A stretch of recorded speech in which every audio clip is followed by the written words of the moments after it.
Hi, my name is Paul Chair, and I am the Enterprise Practice Director with Stoneridge, and I'm going to be talking to you today about upgrading D3 to D365 along with David Bohl. David, do you want to say hello?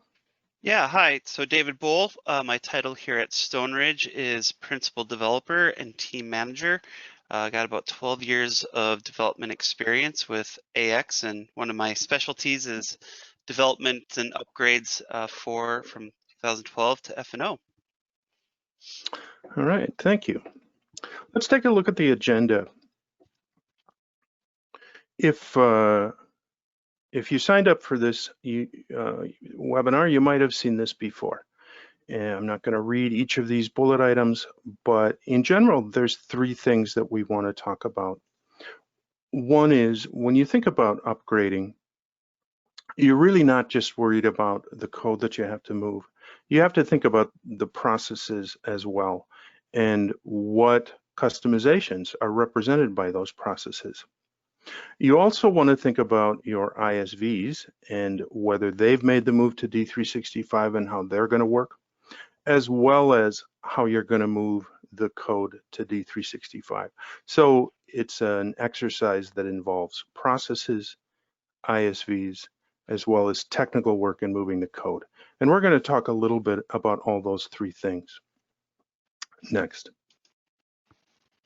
So the way we think about it is that before you really get to moving code, there are three things that you should think about.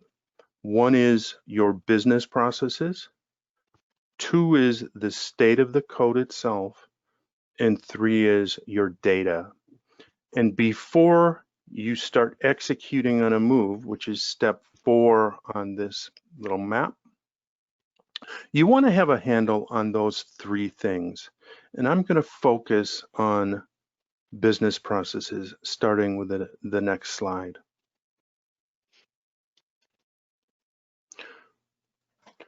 So business process analysis, there's a little bit of setup that you want to do before you get into this. First of all, you want to set up a D365 environment. It's important that you get a look at D365, not just for the look and feel of it, but so that you can understand what functionality is available there. It might be different than the functionality that was available on the version that you have.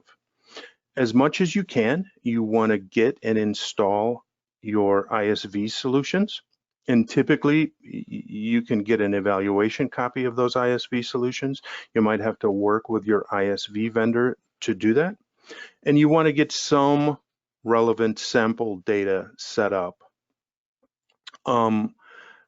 Next, you want to identify all of your current business processes and evaluate what needs to be improved, either by changing the process or by changing the software. Understand what business needs have not been met, and this is assuming that your current solution on either 2009 or 2012 isn't a perfect solution. And then you can compare what's in your system compared to what's in the base system of D365 and how the ISVs work in D365. And I've got 3 points that I wanted to call out on this. One I'll talk about on the next slide, how to do this, but the other 2 points I wanted to make is, as much as you can, you want to have a bias towards using the base D365 system when you do this, so that if you can change processes or use them, make the smallest modification possible to D365. That's good, because of the third point, the more vanilla the system is, the easier it's going to be to test when Microsoft provides upgrades. So how do you compare two different systems, the one you have with the one that you're moving to? Let's look at the next slide.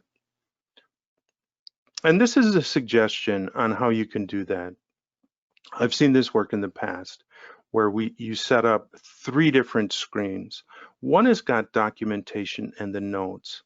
As much as you can, pull together all the changes that you made in AX 2009 or 2012, I guess, and look at whether you would do them again, whether they can be accommodated in D365 with no modifications, whether they're critical. So on one screen, you've got that set of documentation and notes that you're walking through. On another screen, you have the vanilla installation of D365 with no modifications as much as you can. You've got the ISVs installed on this screen. And then on the third screen, you've got your current version of 2012 with all your mods and your ISVs. So you look at the documentation and say, oh, we made this change. Then you go over to 2012 and see how it looks there. Then you go to the corresponding form on D365, see how it looks there, and ask, is this a change that we need to carry over? Is it going to work the way it is in D365? Has there been a change that superseded this? And make a note of that in your documentation and notes so that you can just walk through all the changes that you've made to make sure you've considered everything. Next slide. So just to summarize a few basic steps here: environment setup, get the ISVs, set up D365 access and install the ISV software, and set up sample data so that you can walk through it. There's no huge task here, but getting this prep done is going to be important in your process and change evaluation. Next. Then you evaluate the current processes, plan those walkthroughs. They're going to take a while. Depending on how many changes you've had, how many processes you're walking through, you might end up scheduling several different 2 4-hour sessions over several different days. Your answer there is going to depend. So the effort there, I'd say, is medium to large. And as you walk through the different changes and processes, you're making decisions on what you're going to keep, what you're going to revise, what you're going to leave out. Also a medium to large effort. Next. So just a word on ISVs before we move forward. You can see what's available for ISVs on the Microsoft site, but it's always worth making the call to the ISV to talk about what they moved. A lot of times an ISV will move some of the functionality and add new functionality so that you have a slightly different set of functionality on D365. Products evolve over time, and it might have been a while since your last ISV versions. You also have some considerations in any changes you might have made to ISV code. That is not going to be upgraded, and you might need to do some additional work over the top of those solutions. I'm going to let David talk about that and how that gets done, as well as the code upgrade itself. So take it away, David. Yeah, definitely. So we'll come back to the whole upgrading ISVs a little bit later. We need to set some foundational knowledge first before we can really get to that.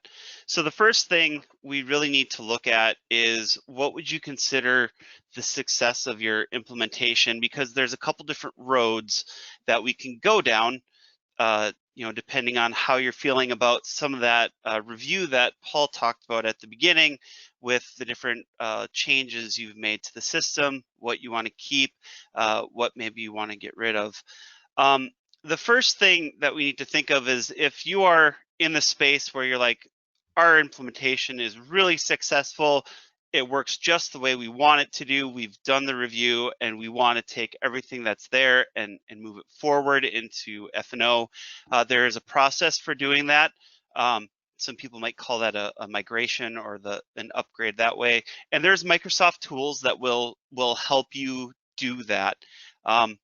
As you get more towards the middle, where you're saying, you know what, there's some changes that we'd like to make to our customization structure. There were some pieces we liked, some things that really aren't fitting our business anymore. So we want to think about what can we do to make it better going forward. And I kind of call this the hybrid model, where we can look at using 2012 as a template, where we can look back at the code that you have on your system. We look at F&O and we say, okay, let's use that code, those customizations that you want to keep that we've documented, and let's take that code and just make it work in F&O. So it's not kind of a start from scratch necessarily. You're saying, I like what's here, just not quite everything. The last one, is you're just saying, you know what we had just is not working. Most of the stuff we did, we overdid it. We really want to start fresh. We want to really think about what's inside of F&O and rewrite those different modifications, because maybe your business had a large amount of changes that happened as well. So you might want to go down that path as well. So there you can see, depending on the analysis that you did at the beginning, is going to change which road that you go down.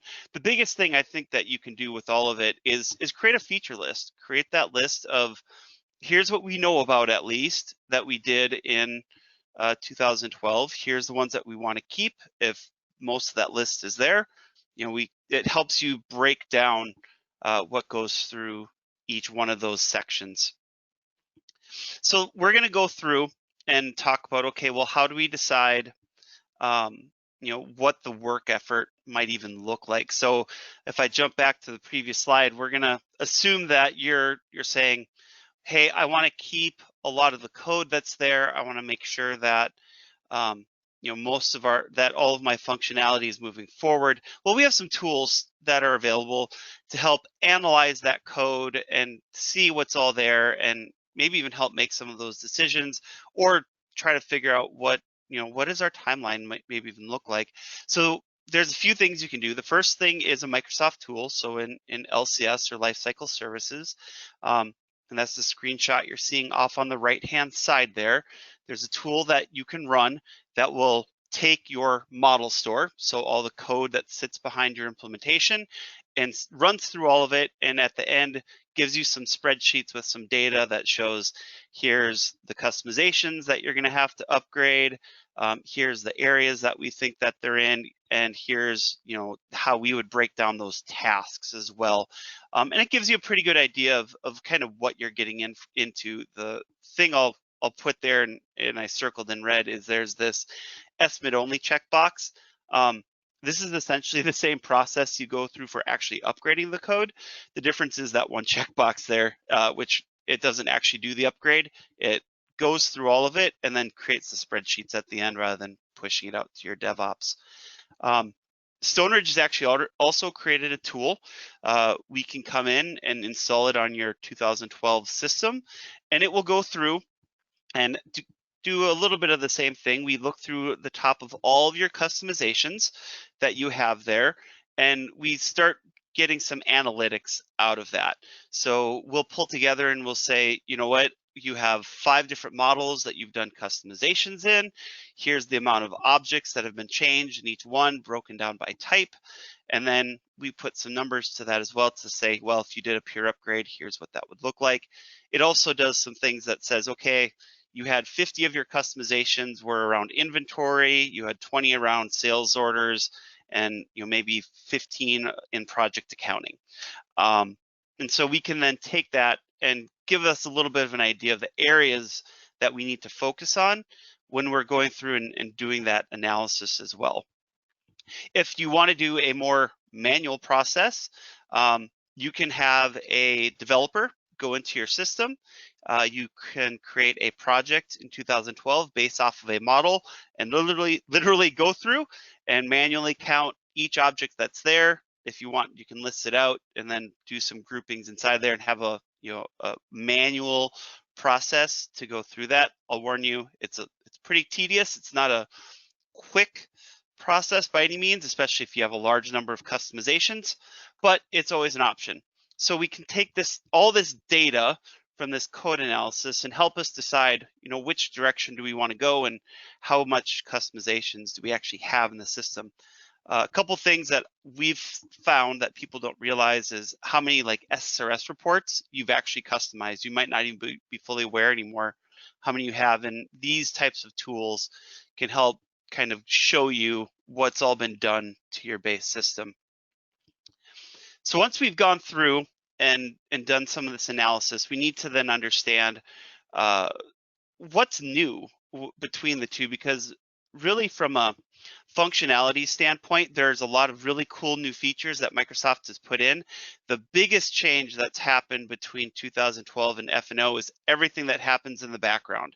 Everything from your IT structure and being in the cloud to how we write code and how we do customizations. That has completely changed compared to what we had in 2012. The coding language is the same, but how you go about doing the work is completely different than it used to be. The first thing I'll call out is you're using Visual Studio now. MorphX is gone.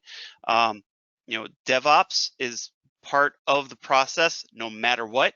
It is a Microsoft requirement that you have to have DevOps to be working within F&O. So for those of you who maybe aren't using it currently, it's something you're going to have to get used to as well. You might be used to working in layers more heavily than models. What I've noticed is most clients have a layer that they're doing most of their work in, and they just have a model that they're working within in there. Inside of F&O, that's flipped on its head a little bit. The idea of layers is still there, but models has become a lot more important with all of that. So you have to have a development model that you're working in, same as F&O, but the way that it all kind of goes together is very different. Microsoft, instead of having a model where it was sys layer, sys model, or SIP layer, SIP model, now you have over 100 different models that exist just with base Microsoft code, and things are broken up a little bit differently because of that. So it's something we need to be aware of as we go through things. The biggest change is we don't do overlayering anymore.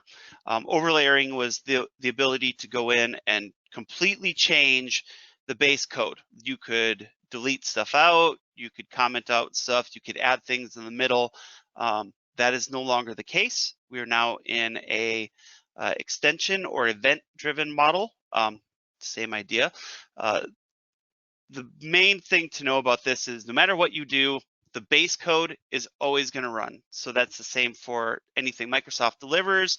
What your ISVs are going to deliver, it is, I'll call it near impossible to make that code not run. The way that it works is you subscribe to events. So if you think about when you click a button, that triggers an event called clicked. And you can then say, when that event happens, I want this code to run. If Microsoft already had code on that clicked event, that code would run first, and then your code would run afterwards. So it's a little bit different way of thinking about how we interact with those customizations that exist inside of the system. The way I like to think of it is you are being additive with the work. So you're adding additional functionality, you're adding additional code on top of what's already there. The base stuff, like I said, that Microsoft has, it's gonna run. There's some funkiness you can do where you can back out some of the changes that happened. But for the most part, the best way to think about it going in is all the code is going to run no matter what.